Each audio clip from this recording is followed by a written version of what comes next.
Hey, it's Mike. Welcome to the third episode of the CRT Collector. So, I got a few more TVs and whatnot in today that I'd let you guys take a look at them. I'm going to try to make this episode a little quicker. The last one kind of dragged on a bit. Sorry about that. I didn't really feel like editing it down more, but I really should have. But anyhow, so we'll move right into it. This first one here is a Dura brand. It looks just like the 13-inch that I brought in last episode. I haven't plugged any of these in yet. I haven't even gave them a quick wipe down. So we're just going to kind of go through them real quick here. But that's the Dura brand. Kind of looks like a 20-inch. We'll try that out. This isn't a CRT, but it's one of those iMacs.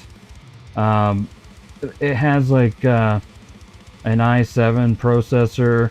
It only has like 8 gigabytes of memory, but I'm gonna upgrade that to 16, and then it has a terabyte of storage.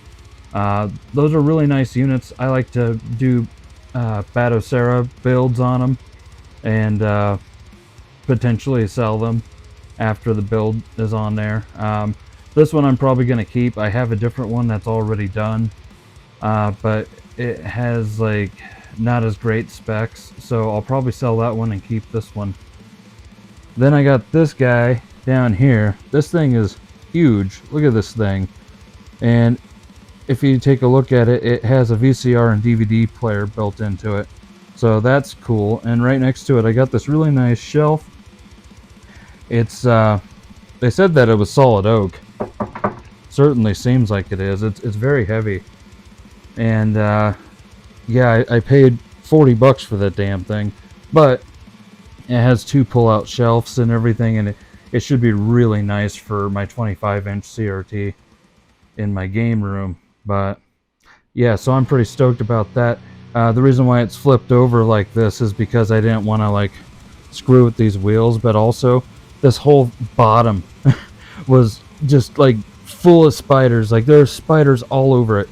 In spider eggs, some of which hatched, some of them did not yet. So I cleared all that out outside before I brought it in. I didn't really want to bring those spiders into my house. Last but not least, I have this Dell computer monitor. Dude, you're getting a Dell, remember that? Those are pretty nice actually. I've had one before. And so we're going to go ahead and start with the Dura brand. And I have not plugged any of these in yet. I haven't wiped them down or anything, so they just kind of are in the state that they're in. It looks like this this vinyl or whatever up here is peeling. It's starting to flake. Not that big of a deal, but the power button might be kind of stuck into the unit there, so I'll have to see what I can do about that. But you got a composite input up here and a headphone jack. Pretty basic stuff. It looks, like I said, it looks just like that 13-inch that I got in the other day, or well, the last episode, I guess you could say. On the back here, you got just an RF, and here's the model number. Let that kind of focus a little bit. But yeah, this doesn't look like anything too spectacular, but I'll go ahead and plug it in, and I'm going to give it a quick wipe down, and we'll see if it works. It does work, but there's some problems with this thing. For example, the power button is like jammed in, and so you can't turn it on or off with the power button. You use the channel up button, which that's pretty weird. The volume buttons work, and the menu button works, and the headphone jack works, and obviously the front composite input works. So what I did is I programmed my Harmony Logitech remote, or at least one of them, so I could toggle the power on and go into the different inputs. And so I've noticed that the color on this set is really cold. Like it has like a cold color temperature, and I wasn't able to switch it to like a warmer setting, and so maybe the TV is just a little wonky. I'm not sure.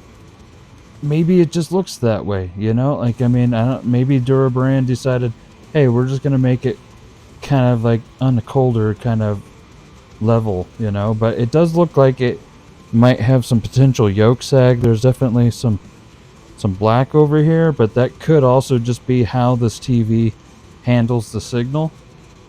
Either way, it works. It's a fairly clean unit. But you know, with this going on and this going on and the color temperature and all that, you know, I'm not gonna ask a lot for this TV. Alright, so here's the next one. It's a big boy. It was dirty, super dirty. I usually just try to do a quick wipe down, but I had to do a little bit more than that with this one because it was pretty grody. But it has a built-in DVD player and a VCR. I've powered it up, and it definitely powers up, but I haven't tested it yet because I wanted to do that and then report my findings. But I just wanted to show you what it looks like first. DVD player. You got a bunch of controls down here. I'm seeing a bunch of cool things, like you got SRS, true surround sound, built into it. That's a good thing. It says that it plays CDs, which is cool. I mean, I assume that it would since it plays DVDs, but it says that it plays MP3 disc. That's a good feature to have. There's your TV, VCR, switcher. You got a headphone jack, and you got stereo inputs there on the front, along with a composite.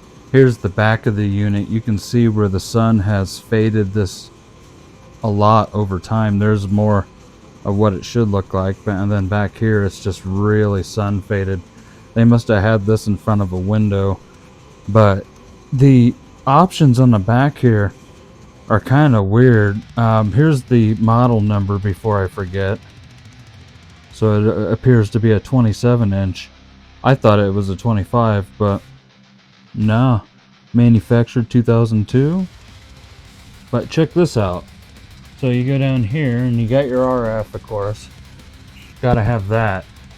But then if you look at this, it just has audio outputs. So it has a coaxial digital output and your analog audio outs. I just thought that was different. It looks different than normal. Like I thought that would be like another composite input. But no, that's audio out. Well, unfortunately, this one isn't as nice as I was hoping that it was. I put in Revenge of the Nerds and I almost couldn't get the thing out. Like, it was in there pretty good. A little trick, like when it comes to VCRs or like TV VCRs, if you put a tape in and it doesn't come out, what you can do is you can unplug the unit, or if you have it plugged into a 6-pack like I do, you can just, you know, flick the switch off and then hold the eject button and turn it back on, and a lot of the times it'll get it to spit out the tape. This VCR is so far gone. I mean, it has major issues. Like, it tried to give me my tape back, but it just couldn't do it. I had to grab it with some needle nose to get it out of there, but I got it out of there and it didn't eat it. So there's that. And then the DVD player doesn't open at all. And so all this down here is pretty much shot. And then as far as the picture goes, the picture looks pretty dang good, except for there's this like line that's going up right here. I don't know what that's about.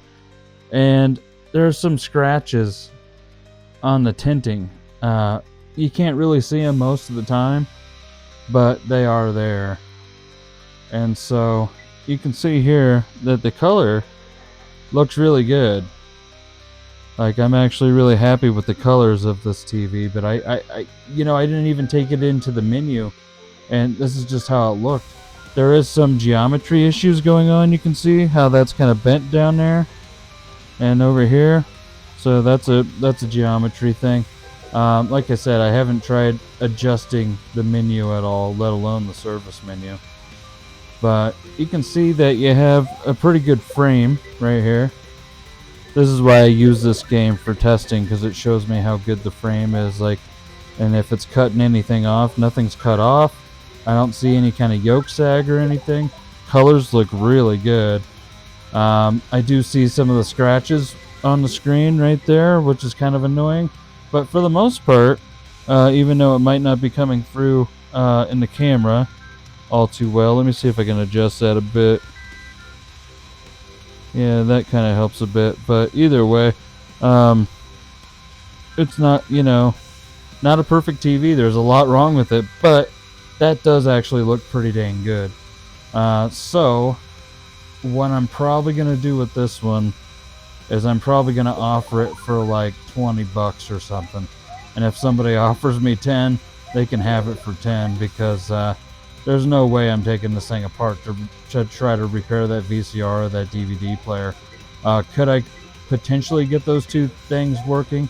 Sure, but the screen is still pretty scratched up.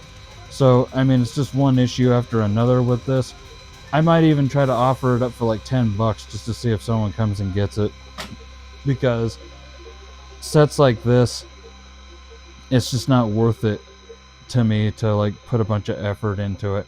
If someone wants to come get it for $10, great. Get it the hell out of here. All right, last CRT of the day, the Dell computer monitor. It cleaned up pretty good. I did notice that there's a little chip on the screen over here, which kind of sucks. Hopefully it doesn't show up too much. Kind of flip it around, let you see the side profile. Kind of sleek looking. Here's the back of the unit. It's kind of hard to see without the flashlight, but the model is E772C and it's made in China. Here's the Dell monitor. It does work. However, the picture is a little faint. The contrast is all the way up. The brightness is like 70% right there. And it just doesn't look as vivid as it should. It does work though, so there is that. The only other major problems that I saw with it, there is a chip in it right there, right above my finger. That kind of sucks. And I did notice that when I go to the home screen here, there's a line that starts at the bottom and goes all the way to the top right there. I'm thinking it probably needs recap, but I'm also thinking that that's not something that I want to do. And so it just kind of is what it is. I think I could probably get $5-10 for this thing. Just mark it real cheap so somebody is happy with it for the price. I mean, it does work. So it's not 100%, but it does work. I wasn't able to tune my camera to it very well, so you're seeing some flickering or whatever. But it doesn't look like that in person. Of course, it looks pretty good. Like, I mean, if I bought this monitor for like $5-10, I'd probably be happy with it. But I mean, I have plenty of monitors, so I don't need it for my collection. But yeah, today was kind of a bust, but I got all these monitors, TV monitors, for free off a guy. He saw an ad that I had placed on Facebook Marketplace, and he was like, well, hey, my aunt has 3 if you want to just come pick them up for free. Like, and I said, yeah, sure, why not? And so it was only like 6-7 minutes down the road, and like not a big deal, like, I mean, they were free, and the guy was nice, and his girlfriend was nice, and they helped me get them to my car. I mean, I did most of the work, but that's how it goes. Yeah, I mean, it's just how it is. Like, if you're looking for something for free to flip or whatever, like, you might not get something great. But I would say that between this one and that one, I would say that probably get like somewhere in between, maybe like somewhere in between $15 and $30 for the 3 of them. So I mean, that's it's free money. Like, it cost me like nothing in gas to pick these up. I'm not gonna make you sit through looking at this thing because it's not a CRT. But it does work. And then this, I'm not going to make you look at this because I'm going to make you look at that in a future episode. Yep, that's it for me. Until next time, you guys stay sinister.